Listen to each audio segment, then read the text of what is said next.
Hello, welcome to The Conversation on News Central Television. This is the program where we bring you up to speed with all the political happenings on the African continent. I am Benga Aboroa. And I am Rita Omodia. Today on The Conversation, we will be looking at developments in South Africa, where the Corruption Watchdog has cleared President Ramaphosa of the $580,000 cash farm scandal, which erupted last year.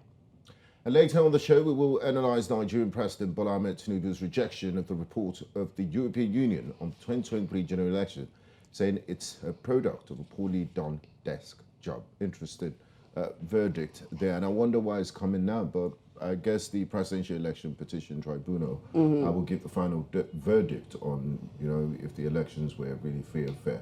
Definitely. And someone also said that, you paid for the European Commission to have its funding for the elections. And now that you've brought about your reports, you're saying that it's been poorly done. I really look forward to this conversation to see why exactly, or if our guests align with the president's view that the job was quite shady. And meanwhile, in South Africa, I don't know if it's all clear or coast is clear for President Ramaphosa. It's the same things we've been discussing last year. Like just last week, we talked about the Rwanda-UK deal. Yeah. And this Phala Phala scandal is almost unending. And I don't think this is the last we'll hear of it. And I look forward to our conversation to hear the intricate details on the view in South Africa and what is going on. Because quite a number of people have rejected the public prosecutor's verdict. Definitely, we'll look forward to such conversations. But let's begin in South Africa. Okay, we begin in South Africa, where President Cyril Ramaphosa is being cleared of allegations of breach in executive ethics in a farm cash scandal, according to the country's Corruption Watchdog. The scandal emerged last year when the former spy boss accused Ramaphosa of concealing the theft of approximately $4 million in cash from his game farm. However, an investigation by the public prosecutor found no basis to conclude that the president violated relevant clauses of the law. The police are conducting their own investigation into the case, which has raised accusations of money laundering and corruption. Now, despite the Corruption Watchdog's findings, the African Transformation Movement, ATM, has rejected the report and maintains that Ramaphosa is guilty of a series of crimes. The ATM president criticized the acting public protector's judgment, calling it flawed and asserting that the president violated the Prevention and Combating of Corrupt Activities Act. However, the official investigation concluded that Ramaphosa did not contravene the Executive Ethics Code, signaling a favorable outcome for the president in this major scandal. Join us for this conversation. We have Zaman Shona, a spokesperson, African Transformation Movement, who joins us from East London. Thank you so much for joining us on The Conversation. Thank you so much. Good day to you and the viewers. Good day to you also. So let's begin conversations, and I'd like you to provide details about the allegations against President Cyril Ramaphosa in the Phala Phala farm cash scandal, including the nature of the breach of executive ethics that was claimed. Thank you so much. Well, as the African Transformation Movement, as soon as the news broke, we zoomed into this particular story, and we were able to pick up four things. Number one, Section 96, subsection 2B. Members of the cabinet, the president included, and deputy ministers shall not have other paid work. As soon as that was clear, the president, when closing the Limpopo conference, said, I am a farmer, I sell animals, and the money from my farm were proceeds from a game sale. Then he went further to say, some of you seated in this particular conference are my clients. Later on, it was revealed that the president is the sole owner of a closed corporation, which was actually dealing with this particular type of business, meaning that there is no way, even if by the narrow definition that the public protector has used, you can clear the president, because that is a profit-making scheme. Number two, Section 34, subsection 1 of the PRECA Act is very clear. When reporting criminality, it goes on and lists the number of crimes, and it says theft included. You must go to a DPCI office, report the matter, and in reporting the matter, you will then get a case number, logical conclusion, and then you have some of the finest police in the Republic of South Africa investigating the matter. The president, in his Twitter account and in his affidavit, he then confirmed that he did not go to the DPCI office, he did not go to the Hawks nor the SAPS, but he instructed his head of Presidential Protection Unit to actually take care of the matter. Now, failure to report, especially in this issue that includes money, because it is clear in the Constitution, in the PRECA Act, that anything over 100,000 must be taken to a DPCI office, and the failure to do so is what also perturbs us as the African Transformation Movement, that the public protector was not able to actually unearth this in accordance with the findings of the Section 89 independent panel. The third issue was the conflict of interest. He's a businessman, he is a president. You would remember there is a video where he is addressing the Angola Association, and he says, being the president of the Republic of South Africa is a nice to have, but being the president of the Angola Association is a must have. Clearly, this is a businessman conflicted. And when he issued a directive to his head of Presidential Protection Unit, a government employee, to go and deal with private matter, he was conflicted. And the fourth one is the issuing of an unlawful instruction.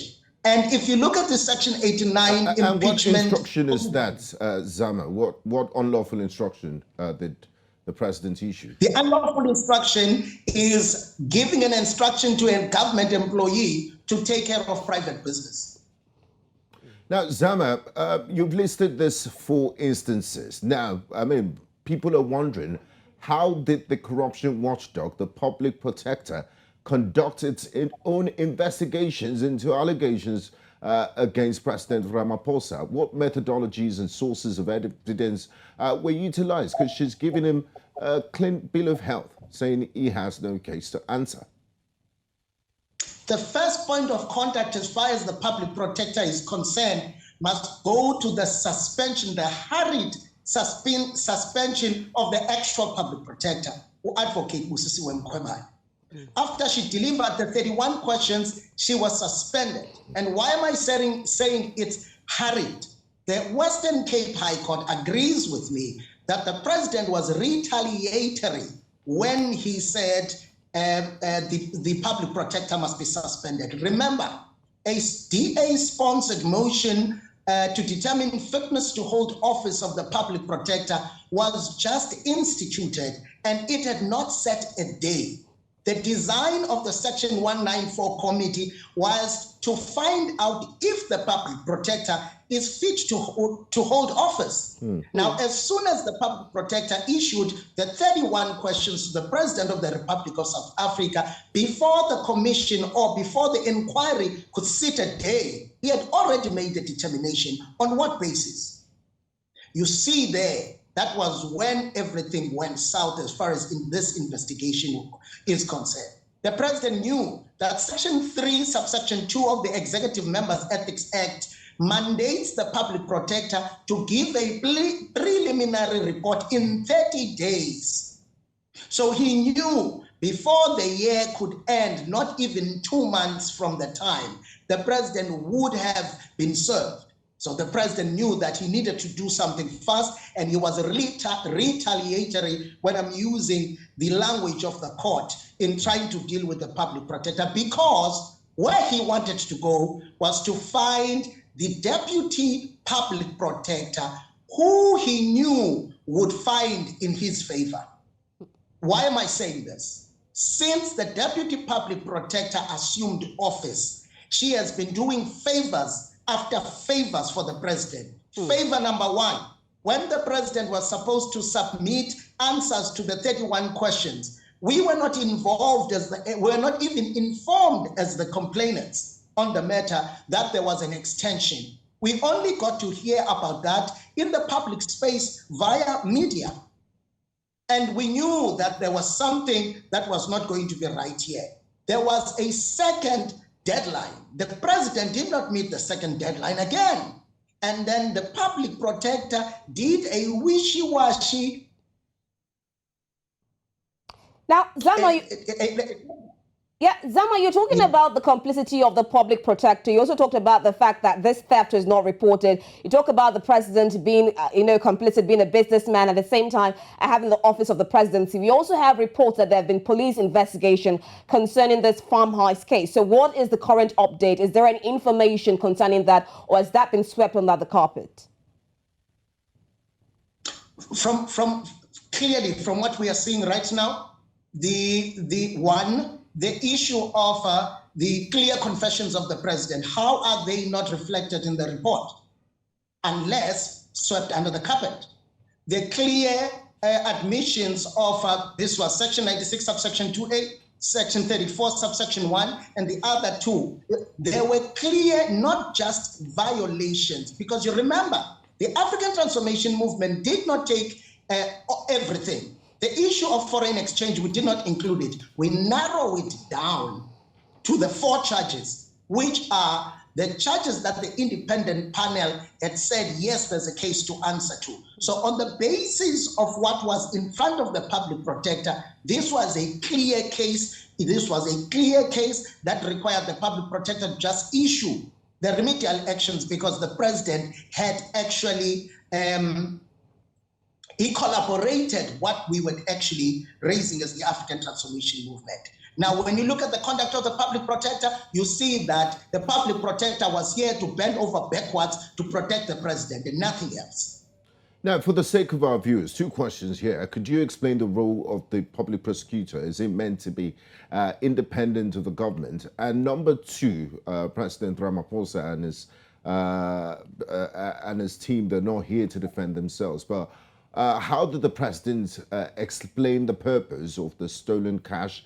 Can you provide more information about the buffaloes he claimed were bought by a Sudanese businessman in exchange for the money? Thank you so much. The public protector is there to ensure, in this particular case, that violations of the Executive Members Ethics Act are actually thoroughly investigated, and remedial actions that are apportioned or that are equal to the violation are given to the executive, whoever that has violated in the executive. And also, the public protector in this particular case is the only institution empowered to deal with the violations of the Executive Members Ethics Act and be able to give the remedial actions that are equal to the violations. So in this case, what was required was that the public protector looks at the allegations, looks at the admissions of the president, and then determine the extent of the violation. If it is a violation that warrants impeachment, and then the public protector would have given us a remedial action that speaks to that. But there is no way with the admissions of the president that the public protector could find differently. This is why we are saying this is a compromised public protector. This is a compromise that is allowing itself to be used. This is a public protector who is not objective, not impartial, but works to defend not the public of South Africa, but the president himself. Then the latter part, all right, yes? Yeah, what did the president say? What has he said about his defense? The president, in his affidavit, widely publicized, he agrees that he has entered into a business transaction with a Sudanese businessman who his buffaloes, by the way, though were paid in full in 2020, have not been collected till today. The president collaborated that. The president collaborated that he did not go to a DPCI office to actually report the matter. In his affidavit, he collaborates that. The president did say that on these matters, though he believes that he is an individual who is not accounting for both a businessman, because he's trying to use the issue of declaring in parliament. But he knows very well, because back in 2014, he wrote a letter that shows understanding of the Executive Members Ethics Act, especially on members of the cabinet not undergoing other paid work. And he said he was going to disinvest is not disinvested, is the sole owner of the property. And the property was not declared a national key point. There were no police guarding it, and it was a private business. And therefore, any invasion was not a breach of security. Any invasion was a burglary like no other. But the issue is that, one, he had no business issuing instructions to public servants to take care of private business.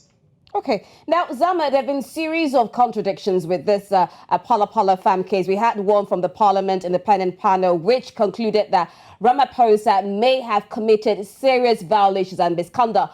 But at the same time, we did not see the Parliament initiate any impeachment proceedings for the president. So what specific actions or evidence or conclusions led to all of this?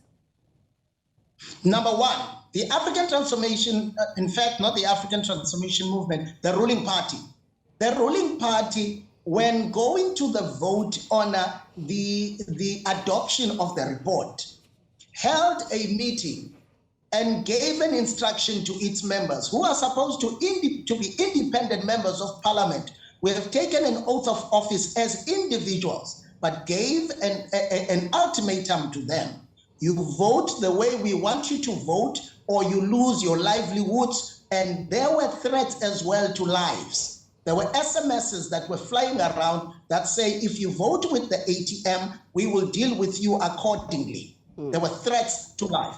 Now, because of that, you couldn't have had an outcome that allows members of parliament to be independent in their thinking, to be objective in their thinking, to use their oath of office and integrity to vote accordingly. That's number one. This is why we believe that even in this particular case, in fact, let me finish that. So there was interference there from the highest office, the presidency, the NEC, instructing members of the ANC to vote in a particular way and not allowing them to be independent thinking cadres with the ability to think and the ability to do. Two, the suspension of the public protector, which now has become apparent with the trajectory of a number of things that have happened over the time. You cannot distance what we saw in Parliament, and we think that it is far-fetched for the president or the ANC to put pressure on the public protector. Look at how she has been conducting herself. You see that she is not acting in a manner that is independent. She's bending over backwards to accommodate the president, and that shouldn't be the case. So these are some of the milestones I'm bringing forth, which I say they shouldn't have been in this particular way. The Parliament of South Africa spent over 5 million rand to produce that report. That was never even considered the merits and demerits of the report. Because what was interested, or what Parliament or the majority in Parliament was interested in, was to make sure that they shove this thing under the carpet so that it never sees the time of day. Same applies with what is happening. The conduct of the public protector right now is giving us those vibes. Now, Zama, your party, the African Transformation Movement, did raise this petition in the first place. Are there any other political parties or organizations that have voiced their opinions on the public protector's findings? What's the position of the DA and the EFF? And how do their positions differ from those of the ATM? Currently, the Democratic Alliance, which sponsored the motion of the removal of the actual public protector, is taking this report to court with us. We are taking this report on review. It is not going to be the end of this. Phala Phala cannot disappear in this fashion. The DA is on board on that. You would remember that it is one of our fierce critics, but it agrees with us on this matter. The EFF has always been on board. If you remember, when we voted on the impeachment motion, though the African Transformation Movement has about 2 seats in the National Assembly, but we had over 158 votes on the given day, as a number of political parties said this Phala Phala thing is something that must be looked into. A president cannot do as he pleases. The number of parties in parliament that agree with us, and there were a number of people in the ruling party when we were voting that voted for the motion, which shows that even in the ruling party, people think that the president has done something wrong. Now, Zama, still looking at all of this, we would like to know what exactly is the public's perception. I mean, there's been a lot of scandal against President Ramaphosa. We're seeing elections coming up in 2024 next year. What impact has this had on the reputation of the president, Ramaphosa? Because the ANC still gave a vote of confidence on him despite all of the scandal going on. So what is the public perception? What impact has it had, this scandal and the subsequent investigation on President Ramaphosa's candidacy? Thank you so much. What history tells us is that the ANC is not afraid of scandals. Well, the ANC engineers scandals. The ANC thinks that the brand is so strong that it would wither the storm.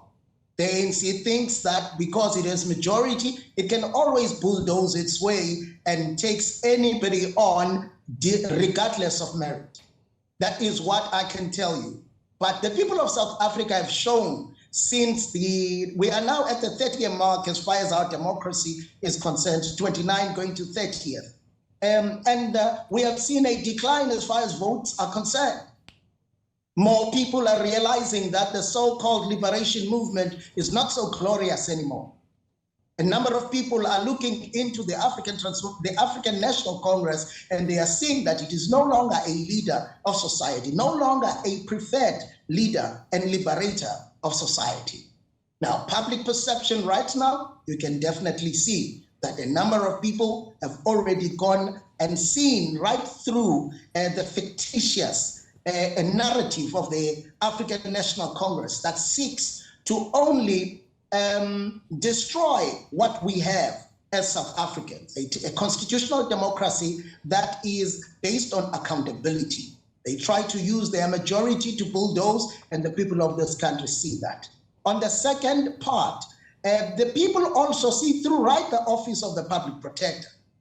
You'd remember that the previous public protector, Advocate Mkhwebane, was able to process close to 60,000 cases with a 95% success rate and 3 clean audits, the first for that office, which did not warrant what we saw, which is a fitness to hold office. And the current public protector does everything she can to clear the president, and the people are losing confidence in the current public protector because we see that this is not a public protector based on integrity, objectivity, and interest of the rule of law. And because of that, slowly but surely, the people are seeing that this is the decay of what was once a prestigious office, which was able to give us just what we needed as South Africans, a Chapter 9 institution that is able to deal with the challenges of society and also hold government accountable. Now, finally, Zama, before we let you go, what's the next step? You did say that the African Transformation Movement and the Democratic Alliance go into court, because this, you said in your words, is not the end of a Phala Phala a scandal. And the police, I do understand, are conducting their own investigations. Is there a timeline to this? And when do we expect to hear a statement from your team, and when are you going to court? Thank you so much. As we are speaking right now, our legal team is busy drafting documents, starting the judgment, or yes, let's say the judgment or the remedial actions of the public protector, the outcomes of an investigation. And they are now going to do what needs to be done, put together papers necessary and seek audience to the High Court in South Africa so that we are able to overturn the senseless finding by the public protector, this baseless finding by the public protector. So we do expect that within the next 14 days or so, we would have been able to put together a solid case around this issue, and having been able to forward it to the necessary powers that be. And we hope that sooner or later, this matter would be back at the hands of the public protector with only one thing to do, to determine the remedial actions and nothing else. Thank you very much, Azama Shona, spokesperson, African Transformation Movement, joining us live from East London in South Africa. We do appreciate your time and insight, and we look forward to having you back next time. Thank you. Thank you so much. You're watching The Conversation on News Central Television. We'll go on a quick break, and when we return, the Nigerian government rejects EU EOM report on 2023 elections. We'll bring you details of this and more. Stay with us.